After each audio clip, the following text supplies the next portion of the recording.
O que é legalismo religioso e o que é viver sem leis? Então, olá, eu sou o João Henrique e esse é o JH Context. No vídeo de hoje eu vou falar sobre esses dois extremos e uma comparação que eu vi e achei muito boa a respeito do caminho em direção a Deus. Então, para começar, já vou abrir com essa analogia dizendo que a estrada para Deus é um caminho estreito. E de um lado a gente tem uma vala e de outro lado outra vala. E essas duas valas dos dois lados dessa estrada estreita se chamam legalismo e sem lei, viver sem leis. Porque às vezes acontece da gente estar no mundo, estar vivendo sem leis nenhuma, aí a gente escuta sobre a palavra de Deus, escuta sobre Jesus, e aí decide então que vai viver uma vida de acordo com os princípios bíblicos. E aí a gente vai começa a ler a Bíblia lá no Primeiro Testamento, no Velho Testamento, e começa a ver um monte de leis para fazer isso, tem que descansar um dia da semana, tem que fazer festas de tal jeito, presentes e um monte de leis. E aí as pessoas começam a seguir isso, sem nem ter terminado toda a Bíblia, nem chegar no Novo Testamento.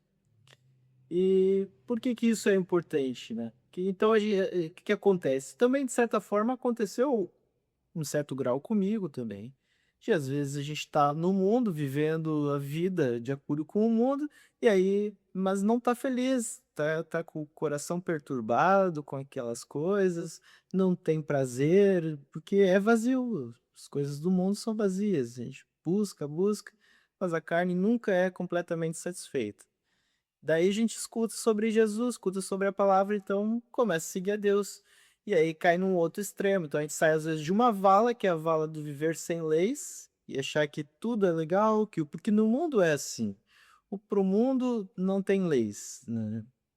Vive de acordo com os seus sentimentos, com os seus desejos, com as suas vontades. E a gente faz os nossos sentimentos nosso próprio Deus. E se eu não estou me sentindo bem, eu vou fazer algo que agrade o meu coração. Quando na Bíblia fala claramente que o nosso coração é enganoso. Então, se a gente seguir o nosso coração, a gente vai seguir por caminhos enganosos. Vai satisfazer a nossa própria vontade, não a vontade de Deus. Então, o caminho do mundo é esse, de a gente tentar buscar o prazer próprio, pensar só em si, e pouquinho a pouquinho a gente vai ficando mais egoísta, a gente vai esquecendo o próximo, pensando mais nas vantagens que a gente vai ter, quanto que a gente vai ganhar mais, seja financeiramente, seja em termos de favores, e o mundo vai indo para esse caminho. Aí, às vezes, as pessoas estão insatisfeitas com esse caminho e escolhem passar por um caminho mais espiritual. Então. Aí pulou, pulou direto para o outro extremo, que é o extremo do legalismo. Aí começa a ler na Bíblia e vê que isso não pode, e aí já começa a entrar em parafuso. Então sai às vezes de uma vida sem ler, né, que é de um lado da estrada, e pula para o outro, cai diretamente no legalismo. E por que a gente fala desse legalismo? Porque para a gente analisar o que pode e o que não pode, não é bem assim exatamente, o que pode e o que não pode. E a gente vai entender o porquê. No Antigo Testamento, que a gente fala, o Jesus não tinha vindo ainda, ele não tinha morrido por nós. Então, muitas coisas que eram feitas eram para apontar para que viria um Jesus, que ele viria e que morreria por nós, seria o nosso sacrifício. Então, lá naquela época do Antigo Testamento, se fazia sacrifícios para pagar pelos pecados. Depois que Jesus veio, ele foi o sacrifício. Então, isso hoje em dia não é mais feito. Então, muitas coisas mudaram, mas outras coisas não mudaram. Então, acaba. E como é que a gente sabe o que mudou e o que não mudou? Né? Então, a gente tem que analisar, pegar o Antigo Testamento e passar pelas palavras de Jesus. O que que ele falou depois que ele veio sobre certos assuntos? Então, tem coisas que são bem claras. Por exemplo, ou tirar um dia de folga na semana. É importante descansar, mas e se tu não descansar, tu vai para o inferno? É assim que funciona? Ou isso é um legalismo religioso? E tem outras questões que eu vou colocar as citações aqui para vocês. Então, a gente sempre tem que pegar esses detalhes que estavam no Antigo Testamento e passar pelas palavras de Jesus. Tem coisas que as pessoas daí falam, ah, mas isso é do Antigo Testamento, sendo que elas eram do Antigo Testamento e continuam válidas no Novo Testamento, porque ele falou claramente sobre essas coisas e aparece em passagens de vários livros do Novo Testamento. Um dos exemplos, por exemplo, um dos exemplos é a imoralidade sexual. Então, isso fala claramente, por vários discípulos falam que apóstolos falam que a imoralidade sexual é um dos problemas que vai impedir as pessoas de entrar no reino de Deus. Então, isso fala no Antigo Testamento e fala em vários lugares do Novo Testamento. Então, isso não cabe a gente questionar. Outras coisas, não. Outras coisas mudaram.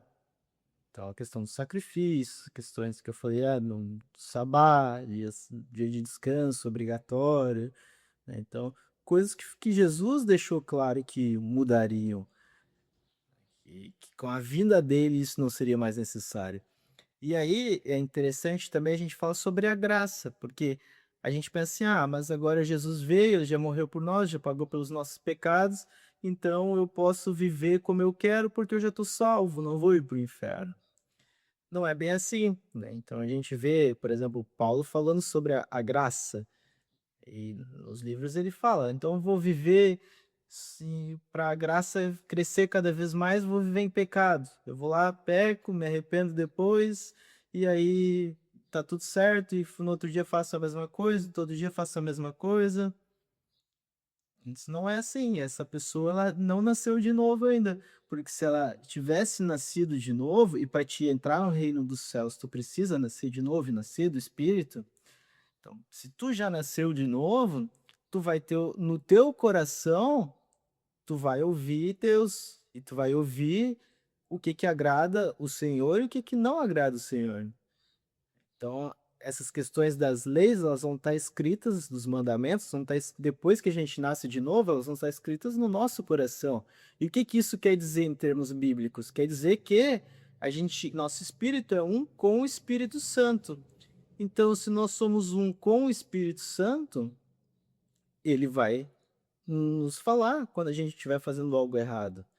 E às vezes a gente está fazendo algo errado sem nem perceber ou sem ter o conhecimento, mas o Espírito Santo, como ele é um com o nosso espírito e a gente está vivendo do espírito, se tu nasceu de novo, ele vai te mostrar, ele vai te dar sinais, ele vai te apresentar sentimentos de culpa, às vezes. Ah, isso não tá certo, isso não devia ser assim. Alguma pessoa vem te falar alguma coisa, vai te fazer pensar.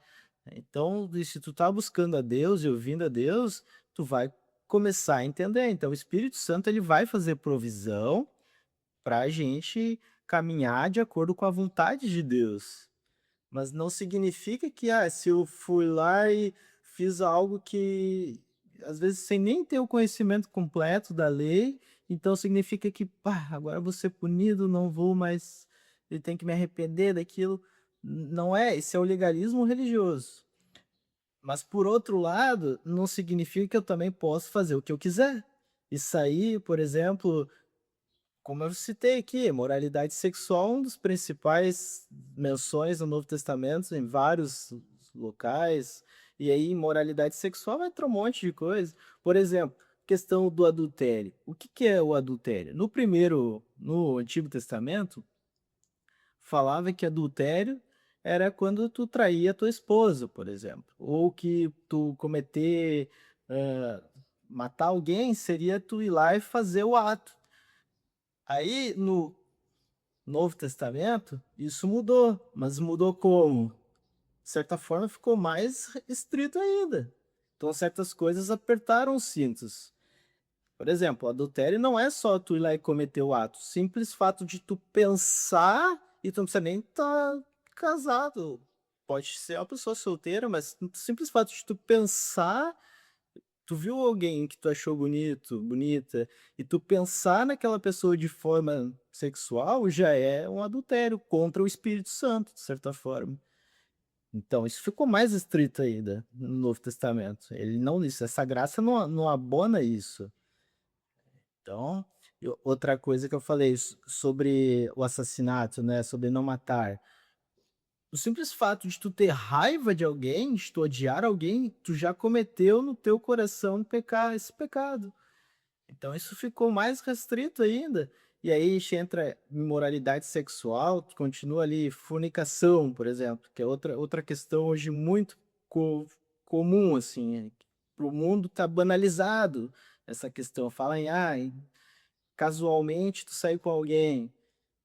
Só que isso também, de acordo com o Novo Testamento, em vários locais, isso envolve tu não ser casado, às vezes a pessoa só é ajuntada, também envolve isso.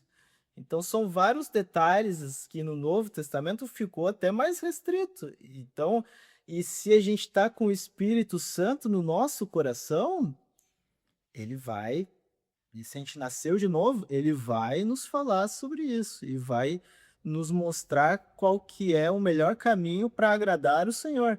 E se a gente nasceu de novo, a gente é um espírito com o Senhor, com o Senhor Jesus, no caso a gente vai viver para isso, para agradar Ele. E vai evitar, vai doer na gente viver na prática desses pecados. Então, e para simplesmente, às vezes, só tu fazer um pecado desses vai doente, porque tu é um com o Senhor agora. Então, tu pecar com o espírito de tu pecar, de qualquer forma, vai te trazer um sofrimento e um processo de arrependimento já imediato, se tu realmente nasceu de novo, né? Então, isso é diferente de, por exemplo, eu escolher viver na prática de um pecado. Também, isso aí já mostra que a pessoa não nasceu de novo. Já mostra que a pessoa, ela não é um com o Espírito Santo, ou seja, ela está no caminho para o inferno. Basicamente, pela Bíblia, é isso. Não tem graça para essa pessoa.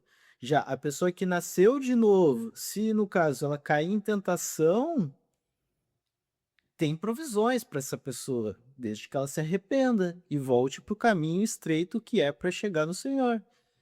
Então tem essas diferenças assim. Então a graça ela não vem para passar a mão na nossa cabeça e permitir que a gente viva na prática do pecado.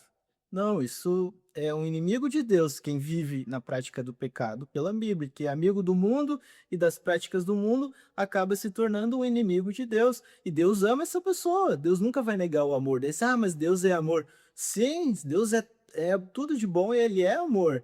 Só que é uma escolha da pessoa. Deus não pode abrir exceção à palavra dele. Se ele falou uma vez, ele não volta atrás. E certas coisas estão ditas já. Ele não vai voltar atrás sobre certos assuntos. Então, o que, pode acontecer é a pessoa querer criar o seu próprio Deus e dizer, mas não é isso que significa, ele não quis dizer isso, quando muitas vezes está claramente dito. A pessoa pode estar num processo de enganação dela mesma, está no caminho de se distanciar cada vez mais de Deus e ir para o inferno. E a gente, como cristão, que ama as pessoas que deve amar uns aos outros, nosso papel não é amenizar e dizer que, Deus não quis dizer isso. Não, é o contrário, é falar a verdade, e a verdade não é a minha verdade, não é a tua verdade, não é a verdade de alguém, é o que está escrito na Bíblia. E aí o que está escrito fazendo sempre essa comparação. O que que tem no Antigo Testamento, o que que aconteceu depois que Jesus veio, o que que ele falou de fato, e o que que mudou e o que que não mudou. Certas coisas mudaram, como eu falei, ficaram mais restritas ainda, outras coisas ele abriu mão, de certa forma, os sacrifícios, a questão da obrigação do dia de folga e outras questões. Mas então a gente tem que fazer essas comparações, tá?